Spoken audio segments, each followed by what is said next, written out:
बच्चों, आज हम आपके सामने डीएलएड फर्स्ट ईयर का भारतीय समाज एवं शिक्षा के थर्ड यूनिट लेके आए हैं।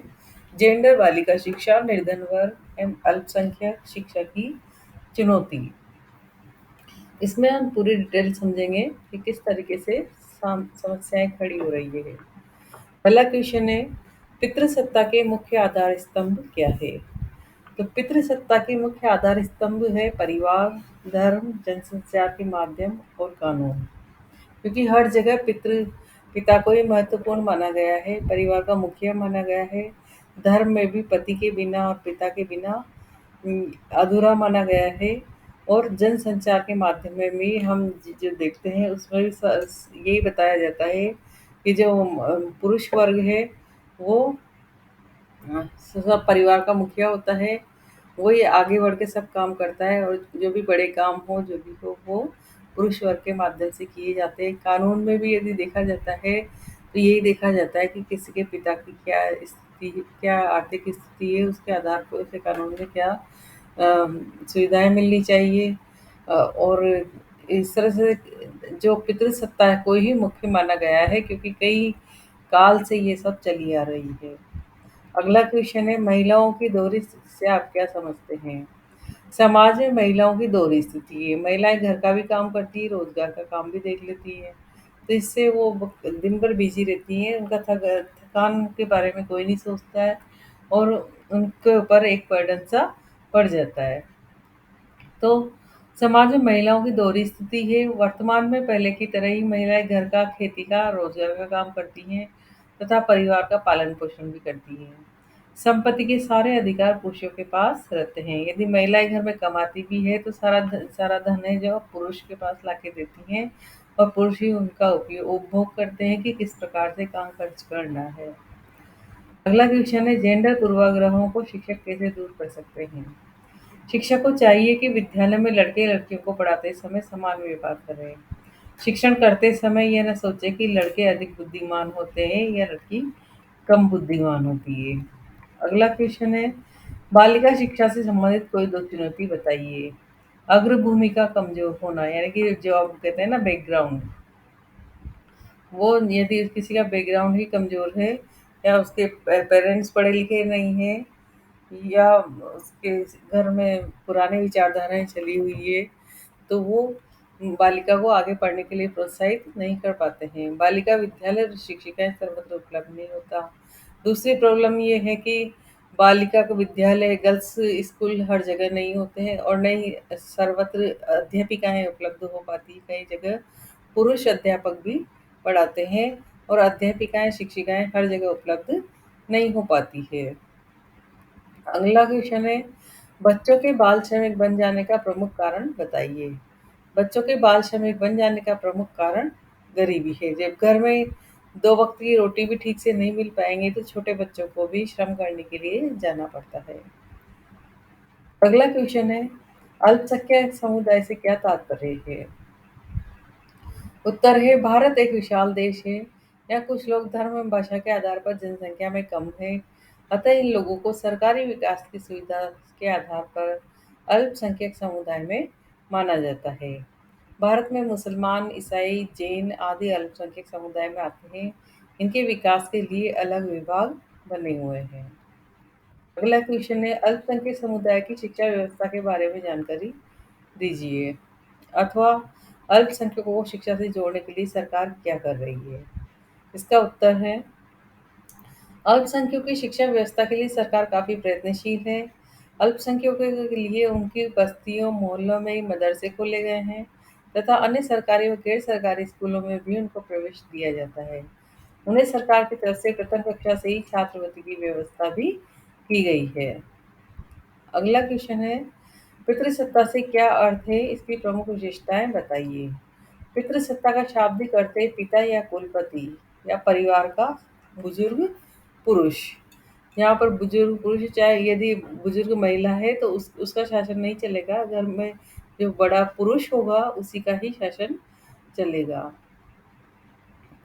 तो परिवार का बुजुर्ग पुरुष की सत्ता या शासन। आजकल इस शब्द का इस्तेमाल आमतौर पर पुरुष सत्ता दर्शाने उनके शक्ति संबंधों को बताने के लिए होता है, जिसमें पुरुष महिलाओं पर हुक्म चलाते हैं। पितृसत्ता एक ऐसी सामाजिक व्यवस्था है जिसके अंतर्गत पिता या कोई पुरुष परिवार के सभी सदस्यों, संपत्ति व अन्य आर्थिक साधनों पर नियंत्रण रखता है। पितृसत्ता से यही माना जाता है कि वो परिवार का मुखिया है और वही सभी संपत्ति पर और आर्थिक साधनों पर नियंत्रण रखे हुए होता है। वंश या खानदान पुरुषों के नाम से ही चलता है। ये भी हमारे यहाँ एक परंपरा है। किसी के घर में यदि पुत्र पैदा नहीं होता है तो बड़ा वो अपशगुन सा माना जाता है कि इसके घर में तो बेटियां ही बेटियां हैं, बेटा नहीं है। यूँ माना जाता है कि खानदान और यह वंश परंपरा है जो किससे चलेगी, बेटों से ही चलेगी या पुरुषों के नाम से चलेगी। पितृसत्ता या पुरुष प्रधान समाज व्यवस्था में पुरुष का दर्जा महिला से ऊंचा होता है। पितृसत्ता की मान्यता है कि महिलाओं को पुरुषों के अधीन और उनको नियंत्रण में रहना चाहिए। ये विचारधारा महिलाओं को पुरुषों की संपत्ति का एक हिस्सा मानती है। ऐसा लगता है यहाँ पे हमारे समाज में कि महिलाएं हैं जो पुरुषों की संपत्ति है। जब बालिका होती है तब अपने पिता और भाई के उसमें रहती है, नियंत्रण में, और जब शादी हो जाती है तो पति और ससुर या परिवार में जो भी उन सबके नियंत्रण में वो रहती है। तो ऐसा लगता है कि जैसे महिला पुरुषों की एक संपत्ति है। सभी धर्म पितृसत्तात्मक है और महिलाओं के बारे में लगभग समान विचार रखते हैं। यहाँ तक कि अनेक कानून भी धर्मों के आधार पर होते हैं, जैसे हिंदू कानून, इस्लामी कानून, ईसाई कानून आदि के अंतर्गत विवाह, तलाक, भरण पोषण और संपत्ति के अधिकार आते हैं। महिलाओं और पुरुषों के बीच की गैर बराबरी बचपन से लेकर मरते समय तक साफ नजर आती है। घर परिवार के मामलों में, खासतौर पर महिलाओं से संबंध मामलों में, सरकार के कानूनों से अधिक महत्व सामाजिक नियमों का है। अगला क्वेश्चन है, भारतीय समाज में महिलाओं की दोहरी स्थिति का उल्लेख कीजिए। उत्तर है, आमतौर पर पितृसत्तात्मक समाज में पुरुष सभी महत्वपूर्ण संस्थाओं पर हावी रहते हैं, परंतु इसका मतलब यह नहीं है कि पितृसत्ता के तहत महिलाओं के पास कोई ताकत, अधिकार, प्रभाव या संसाधन नहीं होते। दरअसल कोई भी असमान व्यवस्था बगैर दमित लोगों की सहभागिता के नहीं चल सकती। वे लोग ऐसे होते हैं जिन्हें इस व्यवस्था से कुछ फायदे मिलते हैं। यही बात पितृसत्ता पर भी लागू होती है। अनेक स्त्रियां भी महारानी, बेगम, प्रधानमंत्रियों की कुर्सी तक पहुंची है। कभी कभी उन्होंने भी कुछ फायदे और ताकत पाई है, लेकिन इससे व्यवस्था पर पुरुषों का प्रभुत्व समाप्त नहीं हो जाता। महिलाओं को कुछ सीमा तक बर्दाश्त किया जाता है या कुछ फायदे देकर अपने बड़े फायदे के लिए इस्तेमाल किया जाता है। महिलाएं खुद भी उस व्यवस्था का अहम हिस्सा है और उनमें से अनेक ने इस व्यवस्था को के मूल्यों को अपना लिया है। पितृसत्तात्मक सोच उनकी सोच बन चुकी है। यदि महिला हर तरह से सक्षम है और आगे बढ़ना चाहती है या कुछ कर सकती है, तो उसे हर जगह अपने पति, भाई या पिता का सहारा लेकर ही आगे बढ़ना पड़ेगा। और वो हर जगह वो नाम महिला का चले, लेकिन उसकी पे जो सत्ता होती है वो पुरुषों की ही चलती है। और महिलाओं ने अपनी सोच भी ऐसे ही बना ली है कई मामलों में, जैसे संपत्ति के अधिकार में कि किसका होगा, कि पुत्र का ही होगा सब कुछ, बेटी का नहीं होगा। या फिर पति और पत्नी के बीच में कोई रिश्ता है तो सब कुछ किसका है, कि उनके पति का ही है या उनके ससुर जी का है। इस तरीके से सब कुछ होता है, चाहे महिलाएं घर और बाहर दोनों जो जगह की व्यवस्थाएं संभाल रही हो, फिर भी कहीं पर सरपंच हो महिला की सीट तो महिला सिर्फ साइन करती है और मीटिंगों में आके बैठ जाती है, लेकिन उनके साथ उनके पति हर जगह जाते हैं और वो पति ही सारी व्यवस्था, सारा कार्यभार देखते करते हैं। समस्या ये नहीं है कि महिलाएं क्या है और क्या करती हैं, बल्कि महत्वपूर्ण यह है कि उनकी क्या अहमियत है और लोगों की अहमियत तय करने का अधिकार किसके पास है। ऐसा नहीं है कि पितृसत्ता के तहत महिलाओं के पास कोई ताकत नहीं है। समस्या तो पूरे ढांचे के साथ है और ये ढांचा पुरुषों का बनाया हुआ है, जो अंततोगत्वा उनके हित में है। सास बहू के बीच के तनाव को यह कहकर भी प्रचारित किया जाता है कि महिला ही महिला की दुश्मन होती है। हमारे परिवार में पुरुष सूरज की तरह है, जिनकी अपनी रोशनी होती है। उनके हाथ में संसाधन और आमदनी है, आने जाने का फैसला लेने की आज़ादी है। औरतें उपग्रहों की तरह होती है, जिनकी अपनी कोई रोशनी नहीं होती, वे तभी चमकती है जब सूरज की रोशनी के संपर्क में आए। इसी वजह से ज़्यादा सूरज की रोशनी पाने के लिए महिलाओं में आपसी होड़ चलती रहती है। बगैर सूरज की रोशनी के कोई ज़िंदगी नहीं, हर जगह उन्हें पुरुष का सहयोग चाहिए, और पति के रूप में, भाई के रूप में, पिता के रूप में, तभी उनकी ज़िंदगी आगे बढ़ेगी, या पुत्र के रूप में, तो तभी उनकी आगे ज़िंदगी बढ़ेगी, तभी उस सूरज की रोशनी उनको मिल पाएगी, अन्यथा वो उनके बिना निरर्थक है। अगला क्वेश्चन है, विद्यालय के अंदर जेंडर की विविधता किस प्रकार उत्पन्न होती है एवं इसे किस प्रकार बढ़ावा मिलता है, स्पष्ट कीजिए। विद्यालय एक नए और बेहतर समाज के आदर्शों और व्यवहारों को साकार करने की सचेत कोशिश कर सकता है। राष्ट्र निर्माण में विद्यालयों से ये साफ तौर पर अपेक्षा की जाती है कि भारत के संवैधानिक आदर्शों और मूल्यों को सीखने में बच्चों की मदद कर उन्हें सक्षम नागरिक बनाएंगे। पर यहाँ विद्यालय बहुत विकट स्थितियों का सामना करते हैं, और उनके लिए उन्हें पर्याप्त रूप से तैयार करने की जरूरत सामने आई है।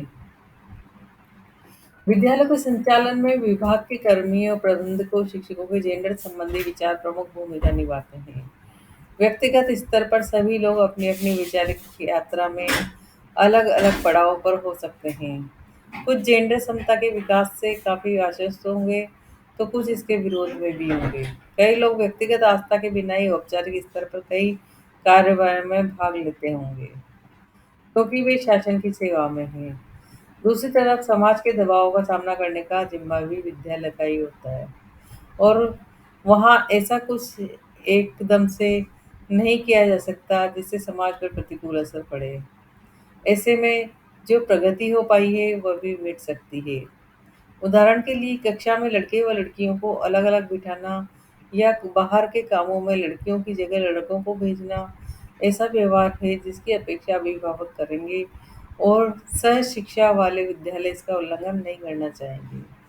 लैंगिक बंटवारे पर आधारित सभी संस्थागत व्यवस्थाएं सिर्फ प्रशासनिक सुविधा का मामला होती है, लेकिन वे विद्यालय की रोजमर्रा की जिंदगी में लैंगिक भेदभाव को बढ़ाने के काम आती है।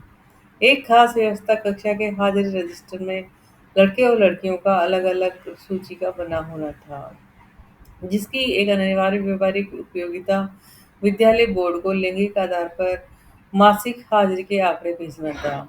लड़के और लड़कियों की हाजिरी अलग अलग ली जाती थी, और उन्हें गैर हाजिर बच्चों को अपने अपने लैंगिक वर्ग में अलग अलग गिनना होता था। लैंगिक तौर पर बटे रोजमर्रा के काम काजों से बच्चों का सामना करीब करीब सभी का सह शिक्षा वाले विद्यालय में रोज होता है। लैंगिक फ़र्कों पर आधारित होने की वजह से कामकाज की व्यवस्थाएं लैंगिक भेदभाव, बच्चों में लैंगिकता की धारणा को वाजिब ठहराने के काम आती है। इस बात को पहचानना जरूरी है कि विद्यालय के सामाजिक संस्थान के अंदर इन रोजमर्रा के कामकाजों के जरिए बच्चे घर की तुलना में ज़्यादा औपचारिक तरीके और कर्मकांडीय तौर पर तरीकों के साथ लैंगिकता का एहसास कर पाते हैं। अगला क्वेश्चन है, परिवार में होने वाले उन व्यवहारों को चिन्हित कीजिए जिससे एक शिशु का समाजीकरण होता है, अथवा एक शिशु के समाजीकरण के दौरान उसके परिवारजनों की भूमिका का वर्णन कीजिए। उत्तर है, समाजीकरण की प्रक्रिया परिवार और समाज द्वारा बच्चे के जन्म के साथ ही शुरू कर दी जाती है। जब बच्चा जन्म लेता है उसी के साथ उसका समाजीकरण तय हो जाता है कि वो कौन सी जाति में, कौन सी संस्कृति उसके साथ जुड़ी होगी, या बेटा है या बेटी है, सारी बातें उसी समय तय हो जाती है। अनेक संस्कृतियों में बेटे के जन्म पर खुशियां मनाई जाती है, लेकिन बेटी के जन्म पर उदासी का माहौल हो जाता है। बेटों को प्यार, बेहतर खान-पान, बेहतर देखभाल और इलाज मिलता है। बेटों को प्रोत्साहित किया जाता है कि वे ताकतवर और मजबूत और बाहर घूमने-फिरने वाले बने, जबकि लड़कियों को शर्मीली और घर में रहने की शिक्षा दी जाती है। ये सभी अंतर जेंडर के अंतर्गत हैं, जिन्हें समाज ने बनाया है। हम जानते हैं कि शिशु के जन्म के साथ ही लिंग के आधार पर एक खास श्रेणी का हो जाता है, यानी लड़का या लड़की। इसके बाद जिस तरह से उसे बच्चे को पुकारा जाएगा, खिलाया-पिलाया जाएगा, उसमें फ़र्क होगा। उसके कपड़ों में आगे चलकर उसके लिए नियम, कायदों के में उसे दी गई व्यवहार करने की सीख में अंतर होगा। इस प्रक्रिया को समाजीकरण कहते हैं। यहाँ तक कि लड़के और लड़कियों के लिए बोले जाने वाले शब्दों से भी शिशु को स्त्रीयोचित या पुरुषोचित साँचे में ढाला जाए, जैसे मैं ये करूँगा या मैं ये करूँगी। जैसे यदि कोई लड़का रोता है तो उससे कहा जाता है कि तुम तो लड़के हो। इस प्रकार उसे चुप करा दिया जाता है। धीरे धीरे लड़के में रोना नहीं एक गुण की तरह विकसित हो जाता है। रोना लड़कियों के गुण में शामिल हो जाता है और परिवार का यही व्यवहार किसी शिशु के सामाजिकरण या जेंडरीकरण में मुख्य भूमिका निभाता है। अगला प्रश्न है, शाला अनुभव के दौरान शाला त्यागी छात्रों को विद्यालय वापस लाने हेतु क्या क्या प्रयास किए जाते हैं, अथवा शाला त्यागी छात्रों को शाला में वापस लाने के लिए क्या प्रयास कर सकते हैं? उत्तर है, शाला अनुभव के दौरान शाला त्यागी छात्रों को विद्यालय वापस लाने हेतु निम्न प्रयास किए जाते हैं। पहला है, विद्यालय न आने वाले छात्रों की समस्या की जानकारी प्राप्त कर उनकी समस्या का समाधान करके छात्रों को वापस लाने का प्रयास किया जाता है। यदि कोई बालक विद्यालय नहीं आ रहा है तो टीचर उनके घर जाते हैं, उनकी समस्या की जानकारी लेते हैं और कोशिश की जाती है कि वो विद्यालय पढ़ने के लिए आए। दूसरा है, शाला न आने का कारण आर्थिक तंगी होने पर विद्यालय उन विद्यार्थियों के लिए सरकार द्वारा दी जा रही सुविधा देकर छात्रों की मदद विद्यालय संस्था करती है। बहुत से बच्चे ऐसे होते हैं कि विद्यालय की फीस नहीं जमा कर सकते, तो ऐसी कंडीशन में सरकार उनको सहायता प्राप्त करती है और विद्यालय आने को प्रोत्साहित करती है। छात्रों के पालकों से मिलकर शिक्षा के महत्व को समझाया जाता है। उनके बच्चों के लिए सरकार द्वारा ली जाने वाली सीधी परीक्षा में बैठाकर उन्हें विद्यालय में प्रवेश दिया जाता है। छात्रों के जो बालक है उनके संरक्षक है, उसके गार्जियन है, उनको समझाया जाता है कि आप बालक को विद्यालय भेजें। सरकार ने आपके बालक के लिए इतनी सुविधाएं जुटा रखी है, आप उसका बालक को लाभ लेने दें और विद्यालय में प्रवेश दिलाएं। शाला त्यागी छात्रों के लिए प्रौढ़ शिक्षा केंद्र खोले गए हैं, जहाँ उनके लिए शिक्षा की व्यवस्था की जाती है ताकि वे विद्यालय वापस आ सके। मुझे उम्मीद है आपको ये समझ में आ गया होगा। हमारे चैनल को लाइक शेयर एंड सब्सक्राइब करें। धन्यवाद।